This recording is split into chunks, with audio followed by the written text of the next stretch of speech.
السلام علیکم ناظرین دکاندار نے جھوٹ بول کر کپڑا بیچنے سے انکار کیوں کر دیا؟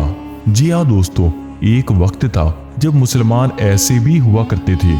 دوستو، ایک گاہک ایک کپڑے کی دکان پر گیا اور کپڑے کی کوئی قسم طلب کی تو دکاندار نے کہا کہ یہ قسم موجود تو ہے لیکن میں نے ابھی نہیں بیچنی، آپ سامنے والی دکان سے لے لیں، ان کے پاس بھی یہی کپڑا اسی کوالٹی میں موجود ہے۔ گاہک نے دوسری دکان سے کپڑا تو خرید لیا لیکن دل میں خیال آیا کہ میں پہلے دکاندار سے پوچھوں وہ کپڑا کیوں نہیں فروخت کر رہا۔